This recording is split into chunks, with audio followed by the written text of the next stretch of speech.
Okay, hi guys. This is the second half of my ramblings on the subject of using sources and using them correctly. The first was about why you need to do it, why you need to go looking, why you need to uncover material, how you need to start considering whether certain material is useful and reliable or not before you just take the two top sources out of a Google search and just slam them down there with no idea at all of whether in fact they are reliable. You can trust them.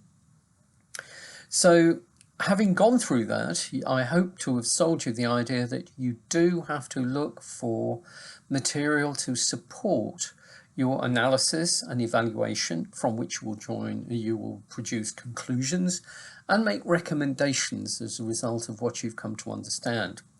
And that your own ideas, they do have a place, yes, but they don't stand on their own at all. Who was it? It was Newton, wasn't it, who said that he had stood on the shoulders of giants.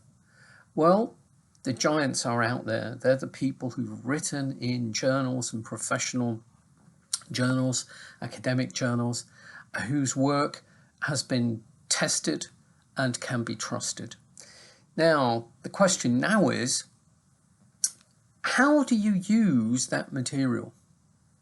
So this is going to be a little bit about how you use it, but also the consequences of not using it properly, which is fairly serious, and we call it plagiarism or plagiat in French. Okay. Basically, if you found something that's really good on your research online or elsewhere in the library, I would advise you to do a number of things. Number one, record exactly where it came from, the name of the book, the author or authors, the date of publication, the publishing house, the page reference, okay? Or if it's an online version of a book, similar sort of thing, but we also need to know the date at which you accessed it, because somebody might have changed it after you have accessed it, so it doesn't look the same to us as it looked to you. Now, how do you use that? When I'm reading an article, when I'm reading your work, you need to show me that you've done research. If you've done good research, if you found great stuff, then you would like me to reward you for it. And I would like to do that too. But if I can't see whose work this is, because you don't tell me, because you just paraphrase something in your own words, but you don't say where it comes from, well, I can't really credit you for that. And I might actually be taking marks off, because I can recognize the idea. I can recognize the key phrases that you're using. I know where they're from. I know who said them. And it appears to me that you are trying to disguise them as if it's your own work. Now, that doesn't get me an idea of giving you more marks.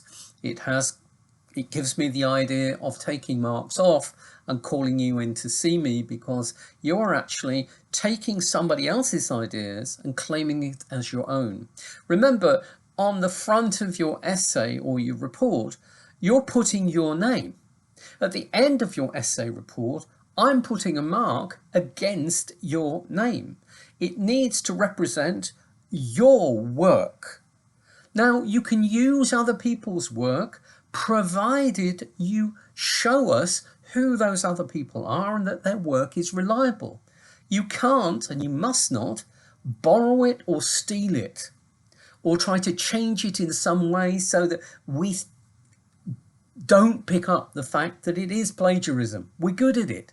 We nearly always find stuff because it looks too good, or the ideas are simply so well known it can't possibly be yours. So if you want credit, put something in quotation marks would be ideal. If it's a line or two, put it in quotation marks. Put it in italics. Leave a line of space before and a space afterwards. Indent it so that you're saying, hey, here's something I found. It's great. Look. Now that shows us that you're really thinking. But we do need to know who it's by and when it came from. For example, if you were writing something and quoting something about social networks and the article came from 2006, I would be thinking, hang on a minute, social networks have moved on a long way since 2006. We're now heading for 2021. Can this be trusted? I need to know who wrote it. Is it a big name? Is it somebody who's recognized in this particular field? Is it a reliable source? So when you give me the quotation, the two pieces of information I need with it, not just at the bottom of the page, not 20 pages later or 40 pages later in the bibliography, I need to know the name and the date in the text right next door to the place where you're quoting the particular people. You may not actually be quoting, possibly you are paraphrasing.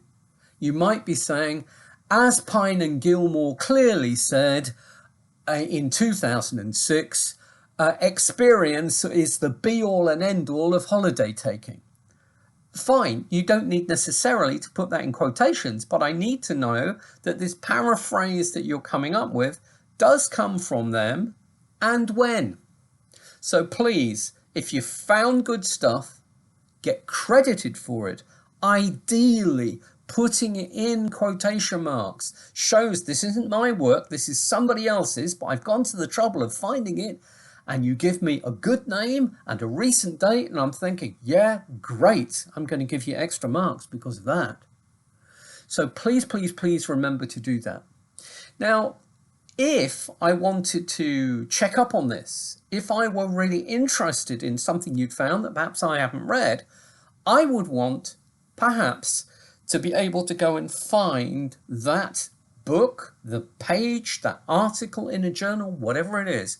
So somewhere, either as a footnote to the page or in a bibliographical or references list at the end, I will need the full bibliographical reference.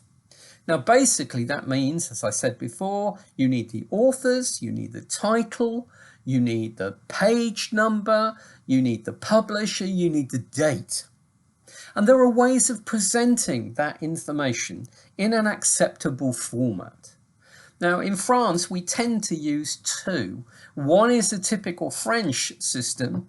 Hands up, I happen to find it a little overblown and complicated for my liking.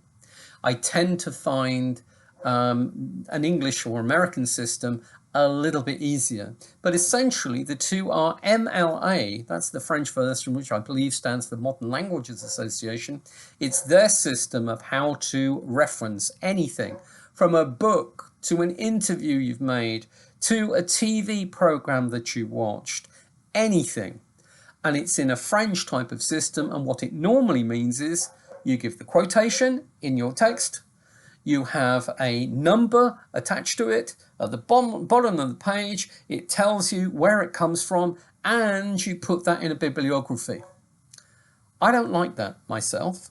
Why?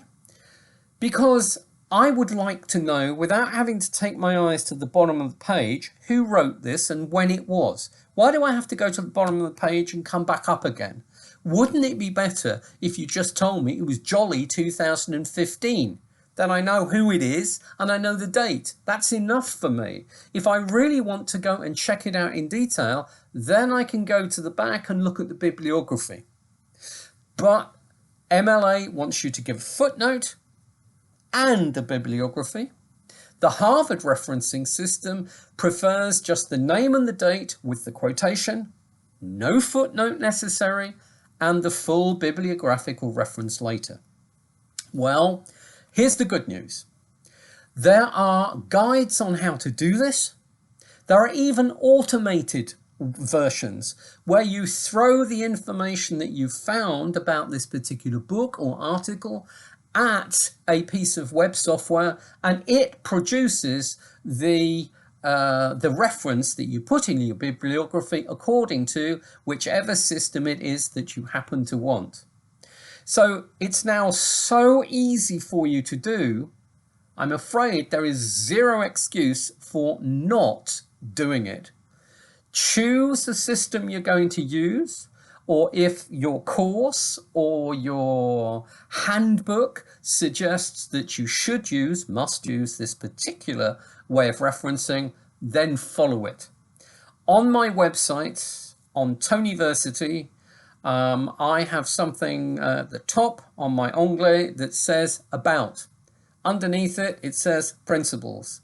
And if you look at the menu from Principles, I've got two files. One that says plagiarism, and the other one that says more about plagiarism. Both of those have references to these sites that instruct you on how to avoid plagiarism and how to reference properly. Hopefully that will help you considerably. Okay, so I'm going to finish this now as it's about 10 minutes, and the next in the series is going to actually be about plagiarism, what it is. I've told you how to avoid it by using this, but also the consequences if you are found to have plagiarized. They are very serious indeed. So regretfully, I shouldn't have to say this to you, but it seems from year to year that I do. So please forgive me for pulling no punches in the next video. It's something that needs saying. Okay? All right, there we go.